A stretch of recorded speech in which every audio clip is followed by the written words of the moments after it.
एक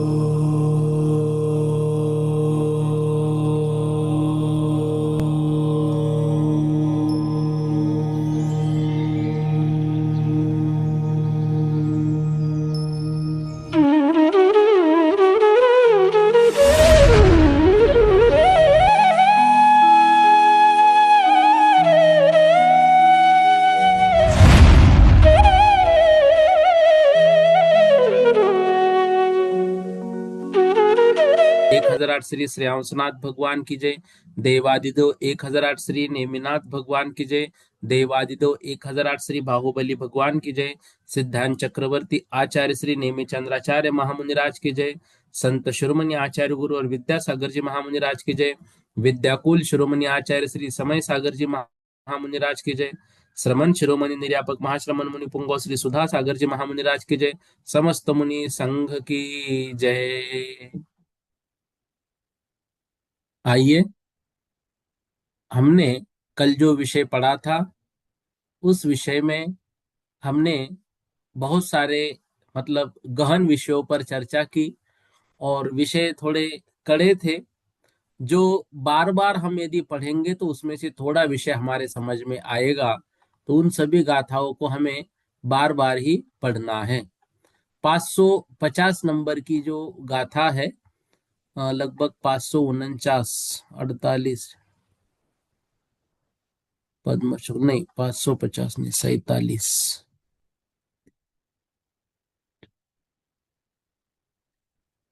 547 कितनी हुई थी कल गाथाएं, निधि दीदी?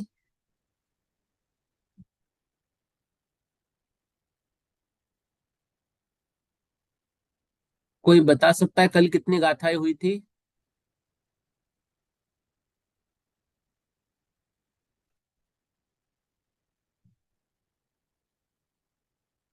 हाँ, मंगला दीदी जी बोलो। 547 गाथा हुई थी। अच्छा, आइए, 548 नंबर की गाथा। 546 में पढ़ा था, पीतलेशा स्वस्थान, स्वस्थान की अपेक्षा लोक के असंख्यात विभाग प्रमाण स्पर्श, और विहार व स्वस्थान अपेक्षा त्रस्त नाली के 14 भागों में से कुछ कम 8 भाग प्रमाण जो है वो स्पर्श। फिर हमने पढ़ा था, विहार व स्वस्थान की तरह समुद्घात में भी त्रस्त नाली के 14 भागों में से कुछ कम 8 भाग प्रमाण स्पर्श है, तथा मारणांतिक समुद्घात की अपेक्षा 14 भागों में से कुछ कम 9 भाग प्रमाण स्पर्श है, और उपपाद स्थान में 14 भागों में से कुछ कम 1.5 भाग प्रमाण स्पर्श है। इस प्रकार यह पीतलेशा का स्पर्श सामान्य से 3 स्थानों में बताया गया है। 548 नंबर की गाथा। पम्मस्य सट्ठान, पम्मस्य सट्ठान समुद्घाददुगे सुहोदिपढ़म पदम, समुद्घाददुगे सुहोदिपढ़म पदम, अड़चोदस भागावा, अड़चोदस भागावा देशु न होन्ति नियमेन, देशु न होन्ति नियमेन। पम्मस मतलब पद्मलेशा का, सट्ठान स्वस्थान, समुद्घात दुगेसु, समुद्घात दो मतलब वेदना समुद्घात और वैक्रियक समुद्घात, होदी पढ़म पदम वह पहला पद, अड़ चौदस भागावा, अष्ट चौदस भागावा, देशुना, देशुना भवंती नियमेन होता है नियम से। तो पद्मलेशा का विहारवत स्थान, पद्मलेशा का यहाँ पर विहारवत स्थान दिया है, लेकिन ये जो है ना, ऊपर सट्ठान है घाता का, तो स्वस्थान ही होना चाहिए। यहाँ पर ये जो विहारवत स्वस्थान है वो स्वस्थान, तो पहले स्वस्थान तो पम्मसय पद्मलेशा के सट्ठान मतलब स्वस्थान स्वस्थान में जो पहले प्रकार के मतलब भेद ऊपर बताए थे, तो वह स्वस्थान की अपेक्षा से वह सट्ठान पम्मत्सय पद्मलेशा का स्वस्थान जो है वो असंख्यात्वे भाग प्रमाण। और फिर यहाँ पर जो दे रहे हैं समुद्घात दुगेसु मतलब वैक्रियक समुद्घात, और जो समुद्घात दुगेसु होदी पढ़म पदम, तो जो क्या बोलते हैं पद्मलेशा का स्वस्थान है, वह स्वस्थान स्वस्थान वह असंख्यात्वे भाग प्रमाण पहले की तरह ही। और समुद्घात दुगेसु होदी पढ़म पदम, वो जो समुद्घात मतलब समुद्घात दो प्रकार का वेद वेदना और कषाय, होदी पढ़म पदम होता है प्रथम पद, अड़ चौदस भागा और अष्ट चतुर्दश भाग देशोना होंती नियमेन। अब देखो जो विहारवत स्वस्थान और वेदना कषाय वैक्रियक समुद्घात, उसमें से अड़ चौदस भागा देसुना, तो जो 14 भाग है उन 14 भागों में से अड़ मतलब 8 भाग प्रमाण वह स्पर्श, और मारणांतिक समुद्घात में भी किंचित कम जो है तो 8 मतलब 14 भाग मात्र स्पर्श। तो पद्मलेशा वाले देव पृथ्वी जल और वनस्पति में जो है तो उत्पन्न नहीं होते हैं। तेजस आहारक समुद्घात में संख्यात घनांगुल प्रमाण स्पर्श, और केवली समुद्घात जो है इस लेशा में होता ही नहीं है। अब देखो इस गाथा का जो अर्थ है, वो गाथा का अर्थ मतलब टीका के अनुसार ही लेना पड़ता है, क्योंकि इस गाथा से जो है तो मतलब ऊपर जैसे दिया है पम्मस्य सट्ठान, तो पद्म का स्वस्थान स्वस्थान निकलेगा, लेकिन नीचे अर्थ में क्या दे रहे हैं पद्मलेशा का विहारवत स्वस्थान। फिर समुद्घात दुगेसु, तो समुद्घात दुगेसु मतलब यहाँ पर क्या किया, वेदना और कषाय समुद्घात को एक में लिया और वैक्रियक समुद्घात, तो ऐसे इन समुद्घात में 14 भागों में से कुछ कम 8 भाग प्रमाण जो है तो स्पर्श है। मारणांतिक समुद्घात में 14 भागों में से कुछ कम 8 भाग प्रमाण ही स्पर्श है, क्योंकि पद्मलेशा वाले देव पृथ्वी जल और वनस्पति में उत्पन्न होते हैं। तेजस और आहारक समुद्घात में संख्यात घनांगुल प्रमाण स्पर्श है, तो यहाँ पर च शब्द का ग्रहण किया है, इसलिए स्वस्थान स्वस्थान में लोक के असंख्यात भागों में से एक भाग प्रमाण स्पर्श है। तो यहाँ पर जो पहला सट्ठान शब्द दिया है ना, पम्मस्य सट्ठान मतलब पद्मलेशा का स्वस्थान ही लेना है। तो पद्मलेशा का स्वस्थान कितना है, ये पहली लाइन की अंतिम शब्द दिया है पढ़म पदम मतलब पहला भाग, तो असंख्यात भागों में से एक भाग। तो पद्मलेशा का जो स्वस्थान है वो असंख्यात भागों में से एक भाग। और फिर अगला विषय उन्होंने दिया है, वो हमें च शब्द से लेना है विहारत्व स्वस्थान, समुद्घात मतलब वो वैक्रियक समुद्घात, और दुगेसु मतलब वेदना और कषाय समुद्घात। फिर यहाँ पर दिया है वह 8 भागों मतलब जो है 8 भाग प्रमाण, 14 भागों में से 8 भाग प्रमाण जो है तो होता है, इस तरह से यहाँ पर बता रहे हैं। अब देखो यहाँ पर ये जो गाथा का अर्थ लिया है, ये गाथा का अर्थ तो मतलब सीधा सीधा तो जो है वो नहीं ले सकते हैं, क्योंकि वैसा यदि हम गाथा से सीधा सीधा ही उसका अर्थ निकालेंगे तो फिर वो नहीं समझ में आएगा। लेकिन हमें क्या लेना है, पहले तो पद्मलेशा का स्वस्थान स्वस्थान, और पहली गाथा का जो अंतिम शब्द है पढ़म पदम मतलब पहला पद मतलब पहला भाग, तो असंख्यात भागों में से पहला जो भाग है वह इतना लेना है। फिर दिया है अड़ चौदस भागावा देसुन्ना। तो अड़ चौदस भागा मतलब 14 भागों में से 8 भाग। तो 8 चौदस भागा मतलब जैसे ऊपर 8 लिखे नीचे 14, तो 14 भागों में से 8 भाग स्पर्श। तो इस गाथा का अर्थ लेना है, पद्मलेशा वाले जीवों ने स्वस्थान व समुद्घात की अपेक्षा प्रथम पद मतलब लोक का असंख्यातवा भाग स्पर्शन किया है। किन्होंने? पद्मलेशा वालों ने स्वस्थान मतलब स्वस्थान की अपेक्षा से और समुद्घात की अपेक्षा से लोक का असंख्यातवा भाग स्पर्श किया है। फिर समुद्घात की अपेक्षा से, अब यहां पर कौन सा समुद्घात लिया? मारणांतिक समुद्घात। तो मारणांतिक समुद्घात की अपेक्षा से कुछ कम 8/14, 8/14 भागा 8/14 भाग स्पर्श किया है, इस प्रकार से। फिर अब देखो ये दो गाथा मिली हुई है, 549 भी इसी में है, एक बार उसका भी देख लेते हैं अर्थ।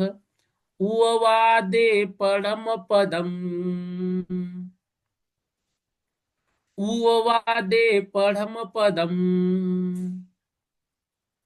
पंचोदश भागयं च देसूनम,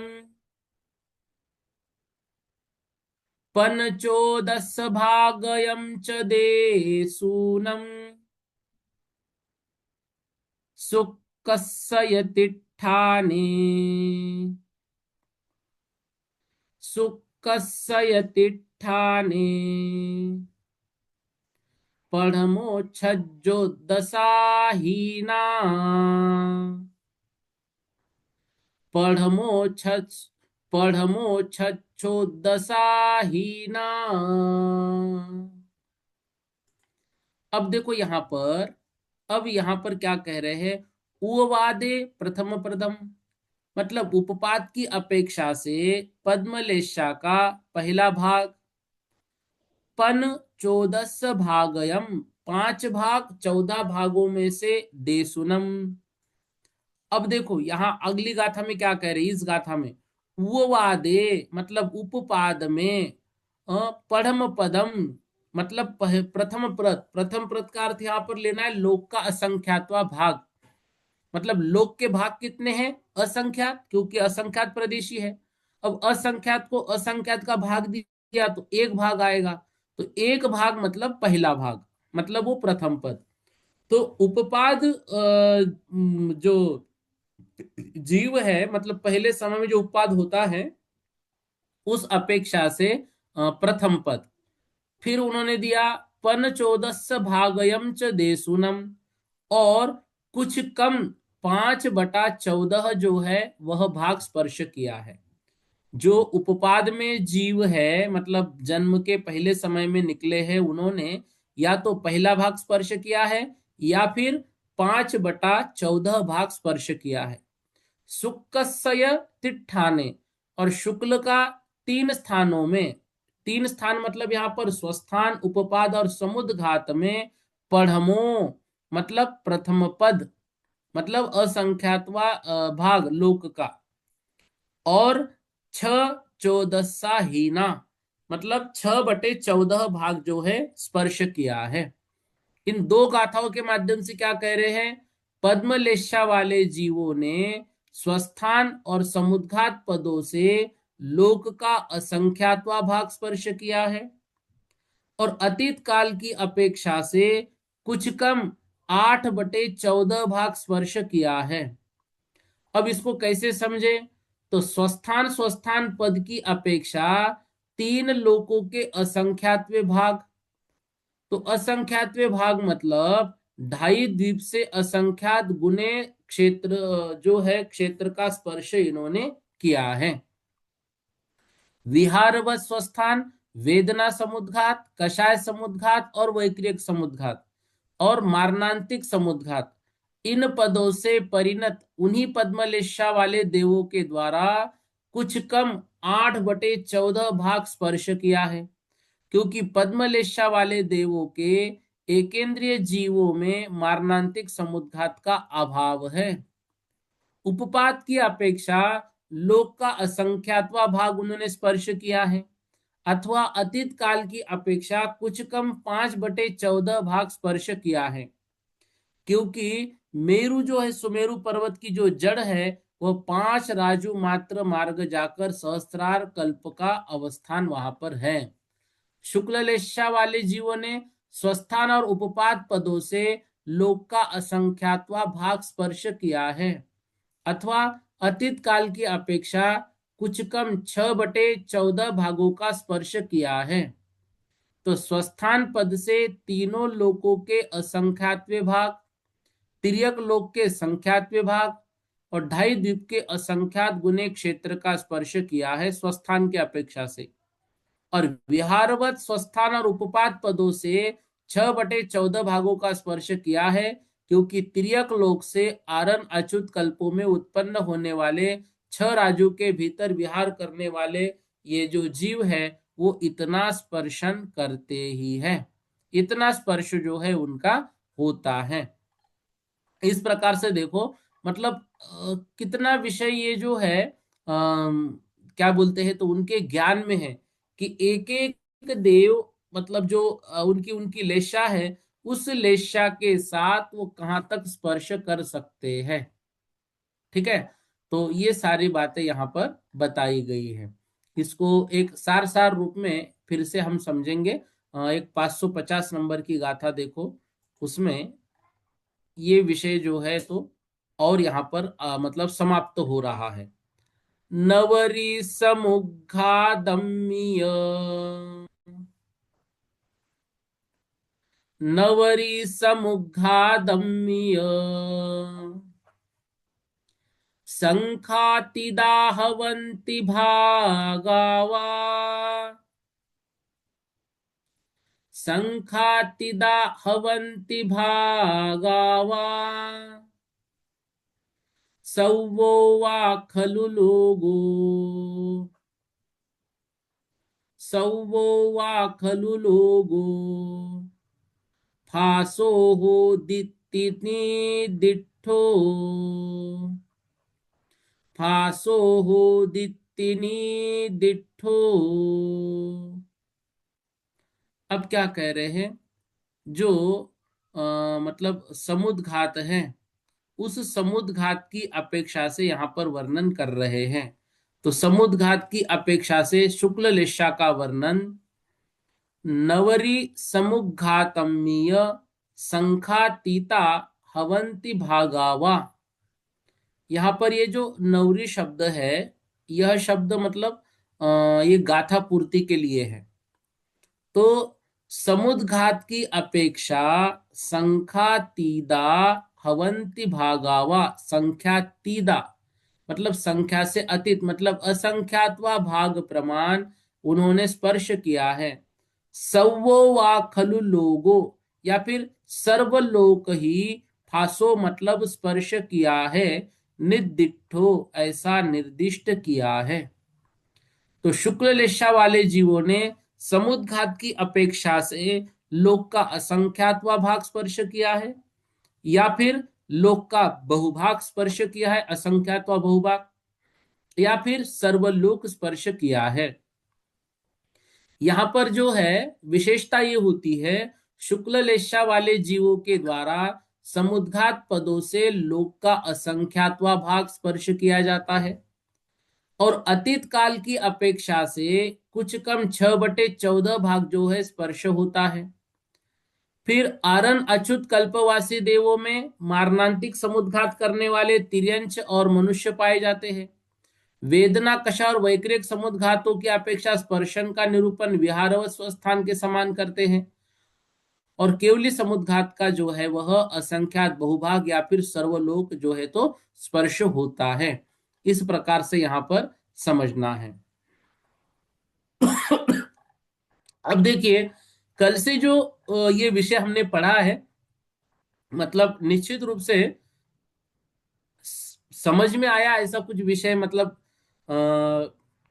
या मैं समझा ही नहीं पाया हूं इसको, मतलब जैसा मैं समझाना चाह रहा हूं, क्योंकि विषय कड़ा है, ठीक है ना। लेकिन फिर भी जो जो बातें समझ में आई उस बात को समझाने का प्रयास किया है। लेकिन आप लोगों से निवेदन है कि आप जो है इसको बहुत बार पढ़ोगे ना, तो विषय सब कुछ समझ में आ जाएगा। ये विषय क्या है? ये विषय है कि उस लेशा वाले जो जीव है वो कहाँ कहाँ पर जाकर आ सकते हैं। तो वो कहाँ कहाँ पर जाकर आ सकते हैं, कहाँ कहाँ पर वो स्पर्श करते हैं, उस क्षेत्र का वर्णन यहाँ पर किया है। तो देखो, सीधी सीधी सी बात जो हमने कल से पढ़ा, एक सामान्य रूप से सुन लीजिए। अशुभ लेशा में पहले हमने अशुभ लेशा का वर्णन किया था 543 नंबर की गाथा में शायद, हाँ। अशुभ लेशा में स्वस्थान समुद्घात और उपपात की अपेक्षा सर्वलोक प्रमाण क्षेत्र है, क्योंकि अशुभ लेशा वाले जो जीव है वो अधिक है। तो अशुभ लेशा की अपेक्षा, अब ये स्वस्थान समुद्घात उपपात शब्द तो याद हो गए, ये भी बहुत बड़ी बात है हमारे लिए। स्वस्थान क्या है, विहारवत स्वस्थान क्या है, फिर समुद्घात क्या है और उपपात क्या है। तो अशुभ लेशा की अपेक्षा से ये सर्वलोक प्रमाण है, क्योंकि जो निगोदिया जीव है संपूर्ण लोक में ठसाठस भरे हुए हैं। तो स्वस्थान उनका सब जगह है, समुद्घात भी है और उपपात की अपेक्षा है सर्वलोक प्रमाण। जो तेजस कायिक जीव मतलब पीत पद्म और शुभ शुक्ल लेशा है, तो ये तीन जो शुभ लेशा है, इन शुभ लेशाओं का क्षेत्र जो है वो लोक के असंख्यातवे भाग प्रमाण है। शुक्ल लेशा की अपेक्षा जो है, तो यहाँ पर समुद्घात की अपेक्षा लगाएंगे तो लोक का असंख्यातवा भाग, लोक का संख्यात बहुभाग और सर्वलोक भी। तो वो हमने समझा था, केवली समुद्घात जब होता है तो जो आत्मा के प्रदेश फैलते हैं, तो वो लोग के असंख्यात भाग में भी पहले स्पर्श कर रहे उनके शरीर की अपेक्षा से, फिर असंख्यात बहुभाग को स्पर्श कर रहे दंड कपाट प्रतर के अपेक्षा, और लोक पूरण की अपेक्षा सर्वलोक में भी पहुंच रहे हैं। ये शुभ लेशा का वर्णन है। फिर अब यहां से हमने क्या समझा? यहां से हमने ये समझा, कृष्ण नील और कापोत लेशा की अपेक्षा से स्वस्थान समुद्घात और उपपात की अपेक्षा सर्वलोक क्षेत्र है। पीत पद्म की अपेक्षा से स्वस्थान समुद्घात और उपपात की अपेक्षा लोक का असंख्यात्वा भाग है। और शुक्ल लेशा यदि लगाएंगे तो स्वस्थान उपपाद और समुद्घात की अपेक्षा असंख्यात्वा भाग, असंख्यात्वा बहुभाग और सर्वलोक, इस प्रकार से। अब ये क्षेत्र क्या है जिसकी बात कर रहे हैं? क्षेत्र का अर्थ होता है जिसमें जीव निवास करते हैं, उसको कहते हैं क्षेत्र। तो यह क्षेत्र जो है वो निवास करने के अपेक्षा से यहां पर बता रहे हैं। लेकिन आकाश का गमन, गगन, देवपथ, ये आदि जो है, या ये जिसके आधार से रहते हैं, तो ये सारे की सारी चीजें उसमें लेना पड़ेगा। मतलब हम जहां पर निवास कर रहे हैं, तो हम निवास कहाँ कर रहे हैं अभी? मध्य लोक में। तो मध्य लोक में जहां जमीन पर हमें सिर्फ इतना नहीं, हमारा ज्ञान, हम ऊपर देखेंगे तो ऊपर तक भी तो जान रहा है।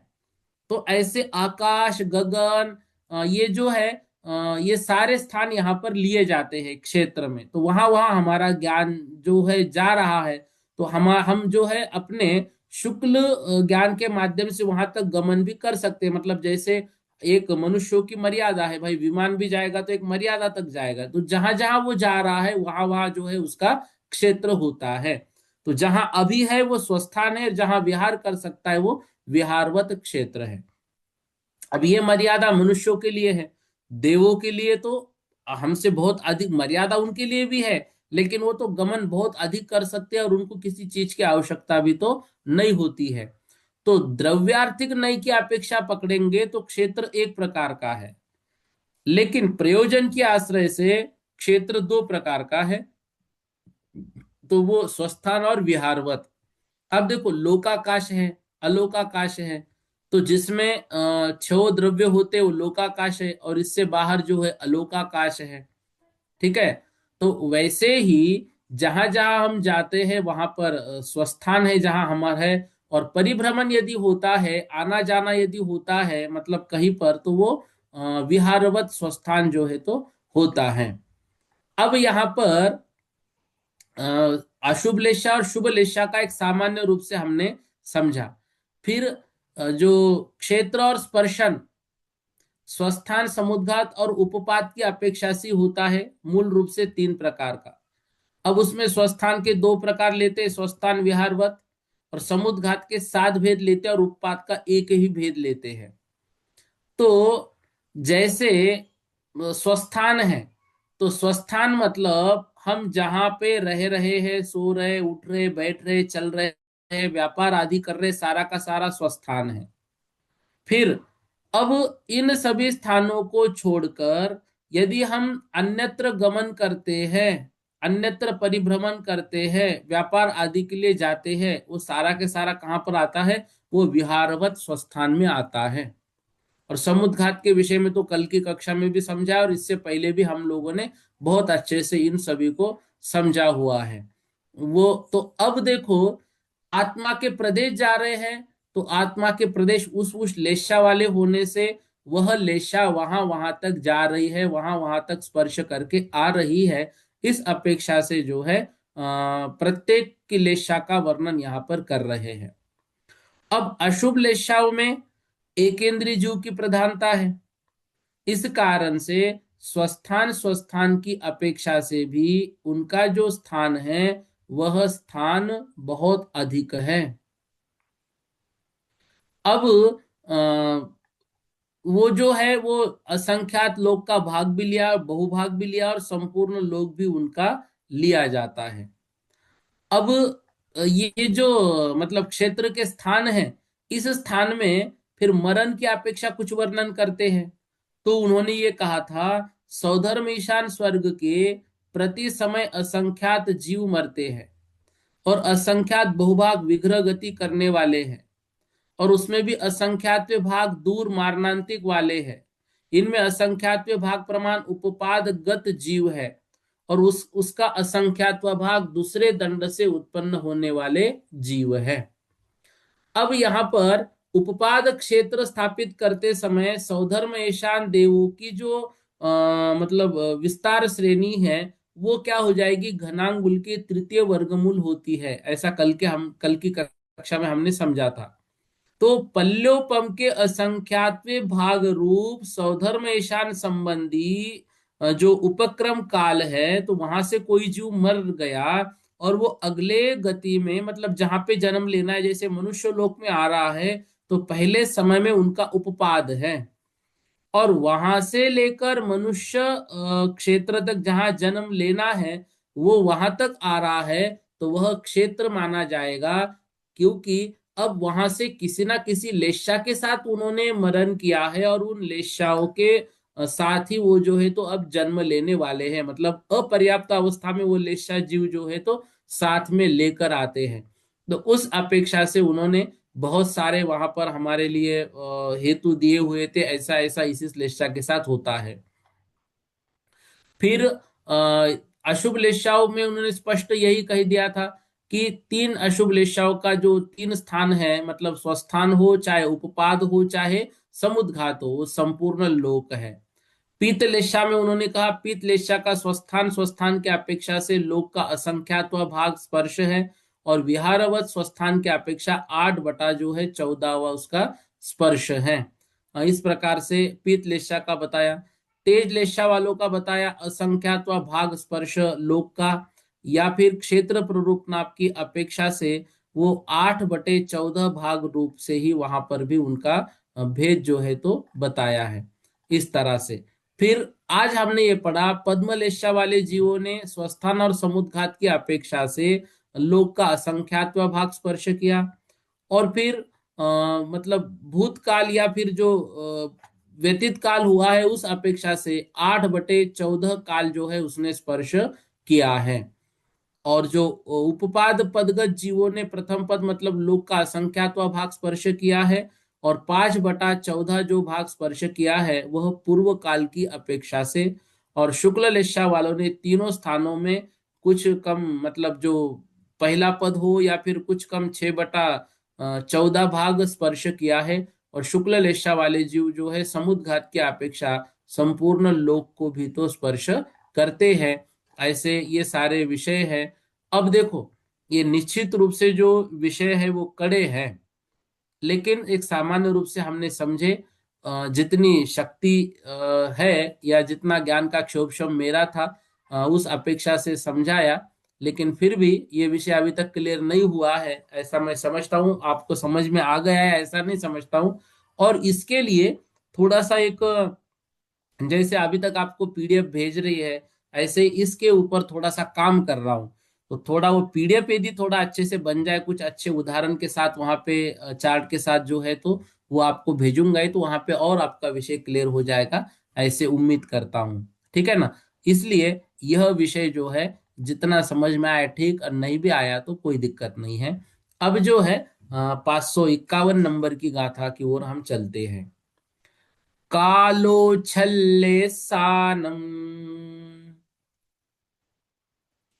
कालोच्छल्लेसानम्, नानाजीवं पडुच्च संवद्धा, नानाजीवं पडुच्च संवद्धा, अन्तो मुहूर्तमवरम्, अन्तो मुहूर्तमवरम्, एगं जीवं पडुच्च हवे, एगं जीवं पडुच्च हवे।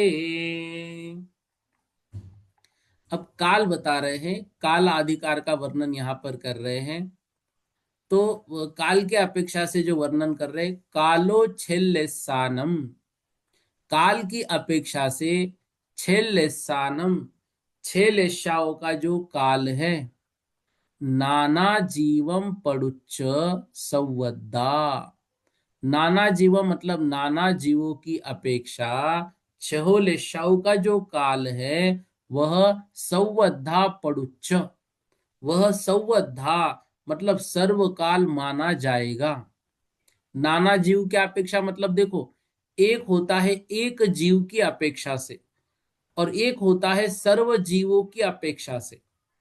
अब जब मान लो शुक्ल लेशा वाला कोई एक जीव हम देखेंगे, मुनि महाराज जी है, वो एक एक मुनि महाराज जी का वर्णन कर रहे जो 7वें गुण स्थान में है, तो वो एक जीव की अपेक्षा। लेकिन नाना जीव, शुक्ल लेशा में रहने वाले सारे जीव वो नाना जीव, और यहाँ पर तो एक लेशा का नहीं, छह लेशाओं की बात कर रहे हैं।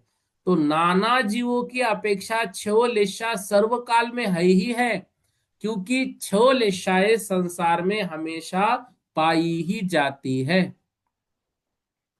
और अंतो मुहूर्त अवरम, और अवरम मतलब जघन्य से, अंतर मुहूर्त, एगम जीवम पड़ुच्छ हवे, एक जीव की अपेक्षा संपूर्ण लेशा का जघन्य काल अंतर मुहूर्त मात्र है।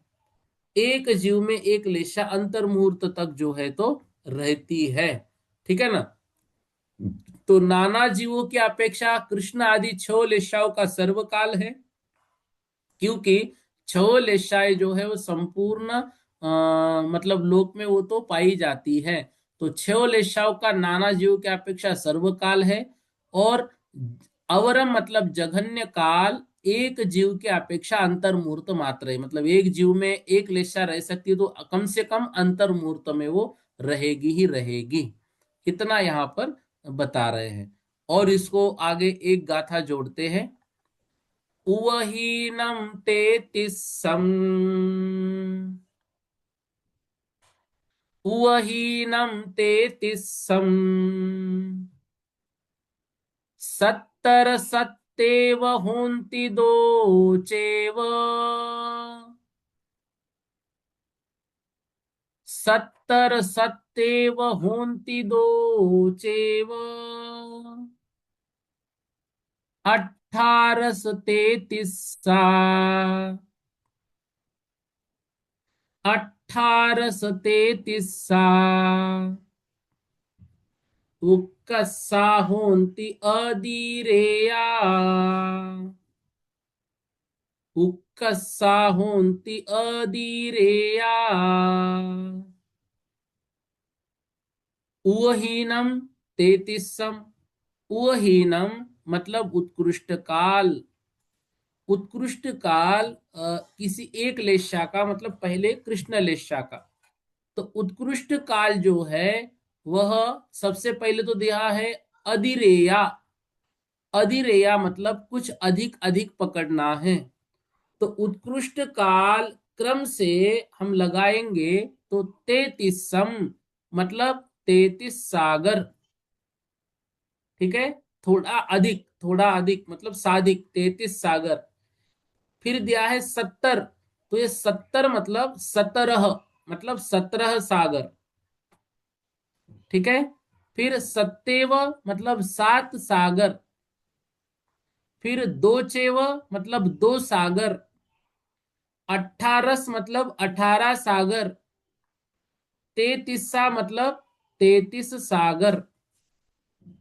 अब ये कैसे लगाना है क्रम प्रत्येक का, वहां से कृष्ण लेशा से शुरू करना है।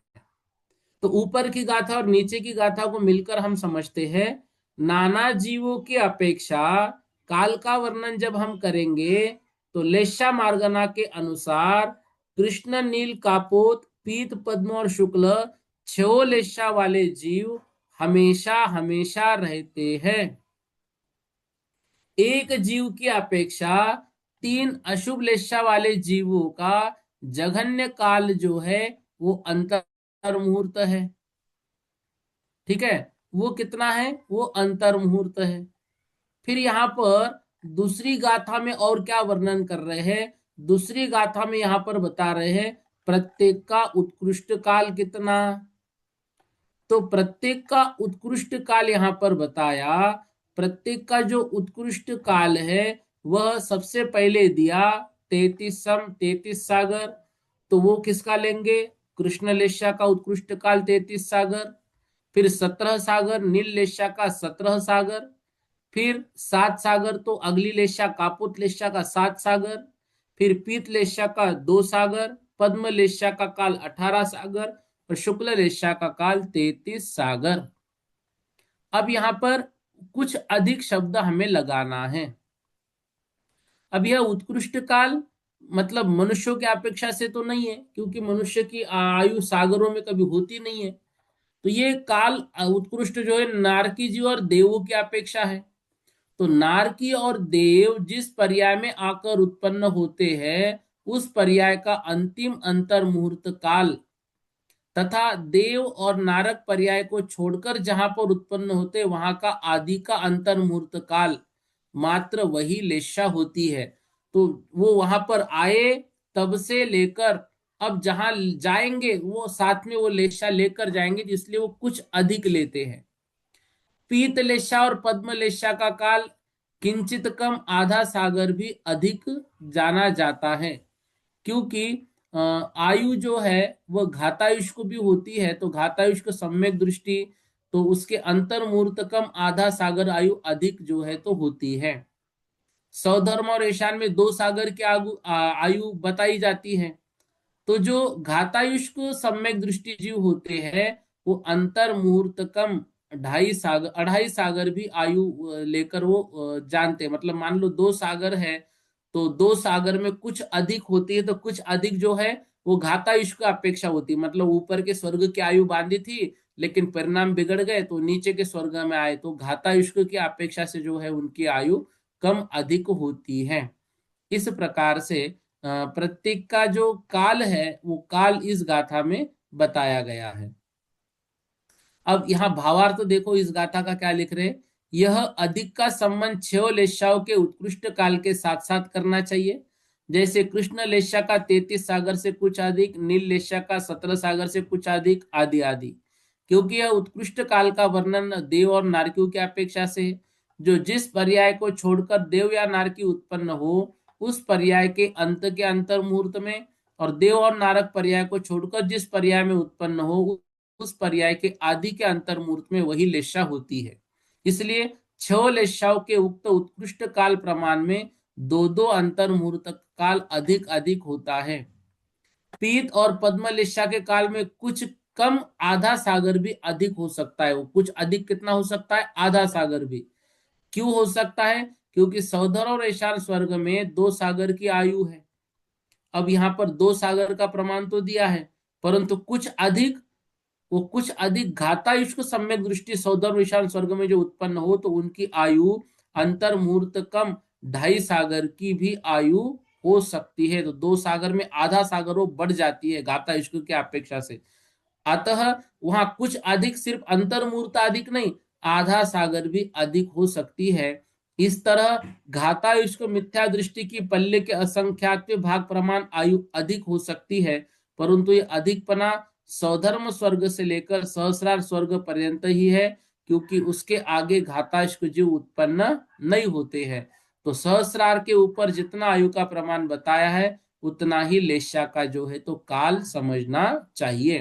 तो ये लेशा एक कैसे पकड़ी है, नारकियों में अशुभ लेशा कितने कितने सागर की है, और देवों में शुभ लेशा वो कितने कितने सागर का, उनका काल अधिक अधिक हो सकता है। तो उत्कृष्ट काल का वर्णन वहां पर किया है।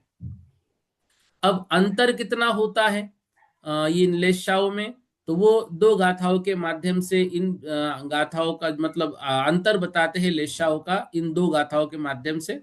देखिए, अंतरमवरुकसम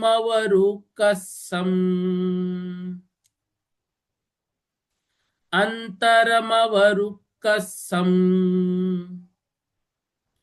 किन्नतियानं मुहूर्त अन्तं तु किन्नतियानं मुहूर्त अन्तं तु उवहीनं तेतिस्सम् उवहीनं तेतिस्सम् अहियं होदितिनिदिठम् अहियं होदितिनिदिठम्। एक गाथा और, तेवुतियानम एवं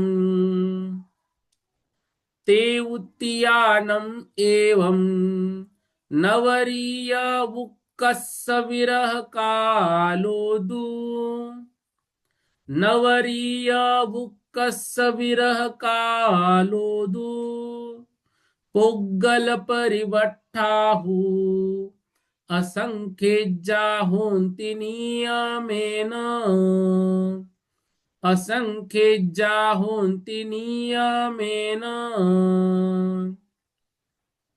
अब अंतरम अवरु उक्कसम, अंतर मतलब देखो यहाँ पर दो मतलब लेशाएं है, उन लेशाओं में अंतर कितना कितना हो सकता है।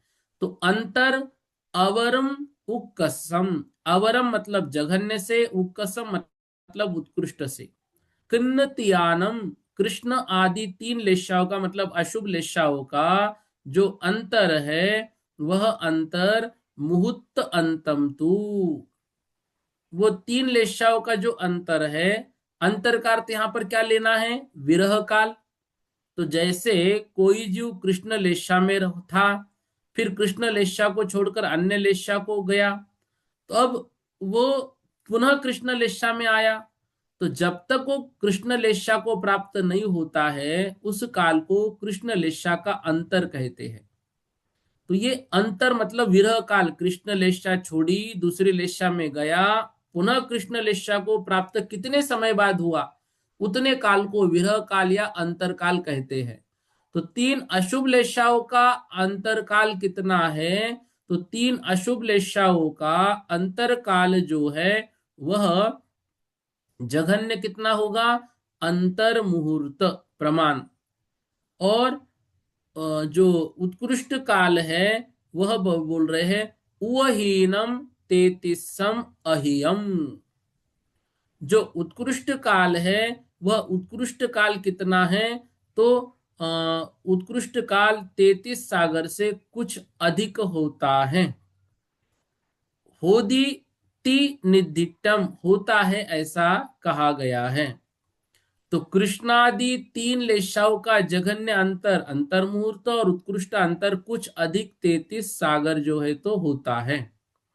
जैसे मान लो कोई एक जीव कोड़ी पूर्व वर्ष मात्र की आयु धारण करके मनुष्य गर्भ से लेकर 8 वर्ष होने तक 6 अंतर मुहूर्त रहे, वहां कृष्ण लेशा को प्राप्त हुआ। वह अंतर मुहूर्त रहकर वह नील लेशा को प्राप्त हुआ। तब कृष्ण लेशा का अंतर प्रारंभ किया। वह एक एक अंतर मुहूर्त मात्र अनुक्रम से नील, कापोत, पीत, पद्म, शुक्ल लेशा को प्राप्त होकर 8 वर्ष के अंतिम समय में दीक्षा धारण कर वहां कुछ कम कोटि पूर्व तक संयम का पालन करके शुक्ल लेशा से सहित सर्वार्थ सिद्धि को मान लो गया। अब क्या हुआ, 33 सागर पूर्ण करके पुनः मनुष्य होकर अंतर मुहूर्त तक शुक्ल लेशारूप रहा और फिर से एक एक अंतर मुहूर्त मात्र पद्म, पीत, कापोत, नील लेशा को प्राप्त होकर पुनः कृष्ण लेशा को प्राप्त हुआ। ऐसे जीव के कृष्ण लेशा का उत्कृष्ट अंतर कितना हुआ, तो 10 अंतर मुहूर्त और 8 वर्ष कम कोटि पूर्व से अधिक 33 सागर प्रमाण। तो कुछ अधिक कितना, तो कुछ अधिक है, देखो ध्यान से, 10 अंतर मुहूर्त और 8 वर्ष कम कोटि पूर्व से अधिक 33 सागर। ऐसे ही नील लेशा और कापोत लेशा में भी उत्कृष्ट अंतर होता है। विशेष इतना है कि वहां 10 अंतर मुहूर्त कहे, नील में 8 और कापोत में जो है 6 अंतर मुहूर्त ही अधिक होते हैं। क्योंकि वापस आने के लिए ये मतलब कृष्ण लेशा तक वापस गया तो प्रत्येक अंतर अंतर मुहूर्त में जाते जाते उनको 10 जो है तो अंतर मुहूर्त लगे। इस प्रकार से कृष्ण लेशा का जो है वो उत्कृष्ट अंतर होता है। देखो पीत लेशा का उत्कृष्ट अंतर, जैसे कोई जीव मतलब पीत लेशा में है, मान लो मनुष्य है या फिर कोई तिर्यंच है, वहां से कपोत लेशा को प्राप्त हुआ, फिर पीत लेशा के अंतर जो है उसने वहां से प्रारंभ हो गया क्योंकि पीत लेशा से वो कपोत लेशा में गया। वहां एक एक अंतर मुहूर्त कपोत, फिर नील, फिर कृष्ण लेशा को प्राप्त होकर वह जीव एकेंद्रिय बना क्योंकि पीत शुभति वहां से अशुभ की ओर गया। वहां उत्कृष्टपने अवली के असंख्यात्व भाग प्रमाण पुद्गल द्रव्य परिवर्तन का जितना काल है उतने काल तक भ्रमण किया एकेंद्रिय में, फिर विकलेंद्रिय हुआ, फिर उत्कृष्टपने संख्यात 1000 वर्ष प्रमाण काल तक भ्रमण किया, फिर पंचेंद्रिय बना, फिर पहले समय से लेकर एक एक अंतर्मूर्त काल बढ़ते बढ़ते बढ़ते फिर कृष्णलेशा में गया, फिर नील में, फिर कपूत में और फिर वापस पीतलेशा में आ गया। तो ऐसे जीव के पीतलेशा का उत्कृष्ट अंतर 6 अंतर्मुहूर्त सहित संख्यात सहस्र वर्षों से अधिक अवली के असंख्यात भाग प्रमाण होता है।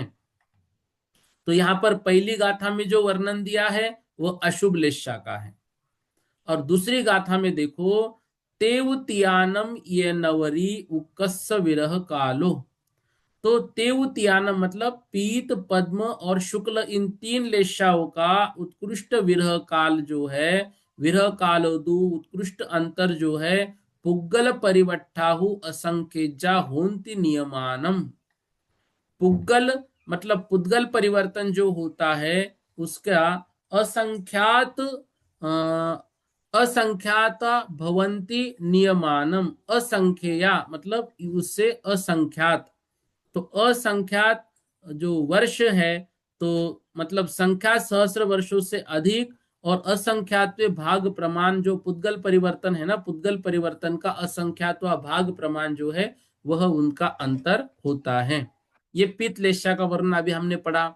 पद्मलेशा का कैसे होता है, जैसे कोई पद्मलेशा में था फिर पद्मलेशा को छोड़कर वह अन्य लेशा में चला गया, मान लो पीतलेशा में चला गया, तो पीतलेशा में अंतर्मूर्त रहा, फिर सौधर्म ईशान स्वर्ग में उत्पन्न हुआ, फिर वहां से पल्ले के असंख्यात भाग से अधिक 2 सागर पर्यंत वहां सौधर्म ईशान में रहा, फिर वहां से मरण हुआ और एकेंद्रिय अवस्था को मान लो उन्होंने प्राप्त किया। अब अवली के असंख्यात भाग प्रमाण पुद्गल परिवर्तन काल मात्र भ्रमण करके फिर विकलेंद्रिय हुआ, फिर संख्यात सहस्र वर्ष काल प्रमाण भ्रमण करके पंचेंद्रिय हुआ। वहां प्रथम समय से लेकर एक एक अंतर मुहूर्त कृष्ण, नील, कापोत, पीत लेशा को प्राप्त होकर पुनः पद्मलेशा को प्राप्त हुआ। ऐसे जीव के पद्मलेशा का उत्कृष्ट अंतर 5 अंतर मुहूर्त और पल्ले के असंख्यात भाग से अधिक 2 सागर और संख्यात हजार वर्ष जो है इनसे अधिक अवलि के असंख्यात में भाग प्रमाण पुद्गल परिवर्तन मात्र होता है। तो हमें क्या याद करना है शुभ लेशाओं में? पुद्गल परिवर्तन का असंख्यात्वा भाग प्रमाण। ये जो पंच परिवर्तन होते हैं ना, द्रव्य क्षेत्र काल भाव, तो उसमें द्रव्य मतलब कर्मों का मतलब पुद्गल परिवर्तन का जो काल है उसका असंख्यात्वा भाग प्रमाण। शुक्ल लेशा, शुक्ल लेशा का अंतर कैसे करेंगे? जैसे कोई शुक्ल लेशा में जीव था, वो वहां से पद्म लेशा को प्राप्त हुआ तो शुक्ल लेशा को छोड़ दिया, मतलब शुक्ल लेशा का वहां से अंतर जो है विरह काल प्रारंभ हुआ। फिर क्रम से एक एक अंतर मुहूर्त जो काल है पद्म पीत लेशा को प्राप्त होकर वह सौधर्म ईशान में उत्पन्न हुआ। वहां जैसे अभी हमने पढ़ा, वो 2 सागर या 2.5 सागर रहने के पश्चात फिर एक इंद्रिय हुआ। वहां पूर्वोक्त जो जैसे अभी कहा कि मतलब एक इंद्रिय में रहा असंख्यात काल तक, फिर वहां से विकलेंद्रिय बना। फिर विकलेंद्रिय बनने के बाद फिर पंचेंद्रिय को जो तो जैसे वो प्राप्त होता है। तो पंचेंद्रिय को कब प्राप्त होगा? संख्यात सहस्त्र वर्ष काल प्रमाण भ्रमण करके पंचेंद्रियों को वो प्राप्त होगा। फिर वहां प्रथम समय एक एक अंतर्मूर्त काल, फिर कृष्ण नील कापोत पीत और पद्म लेशा को प्राप्त होकर पुनः शुक्ल लेशा को आएगा। तो ऐसे जीव के 7 अंतर्मुहूर्त और संख्यात सहस्त्र वर्ष और पल्ले के असंख्यात भाग से अधिक 2 सागर से अवली जो है असंख्यात भाग प्रमाण पुद्गल परिवर्तन मात्र शुक्ल लेशा का उत्कृष्ट अंतर जो है तो होता है। ये प्रत्येक लेशा का अंतर ये उदाहरण के साथ जो है मैं आपको लिखकर भेजता हूं पीडीएफ में, तो उसमें जो है आपको सबका अंतर समझ में आ जाएगा। अब देखिए, ये जो क्या बोलते हैं लेशा है, इसका अल्प बहुत्व ये अंतिम अधिकार है। ये 2 गाथाएं और कर लेते हैं तो ये लेशा का वर्णन जो है यहाँ पर हमारा समाप्त हो जाता है। देखो 256, ये अंतिम गाथा है इसकी। 255 में देखो अल्प बहुत अधिकार यहाँ प्रारंभ हो रहा है।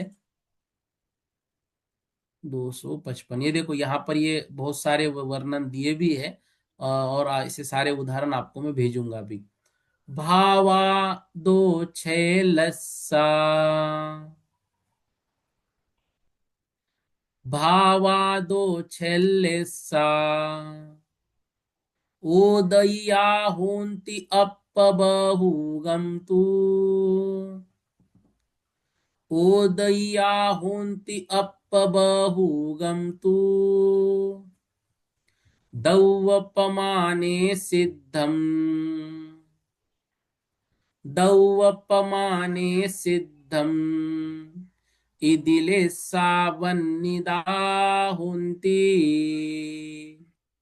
इदिले सावन्निदा होन्ति।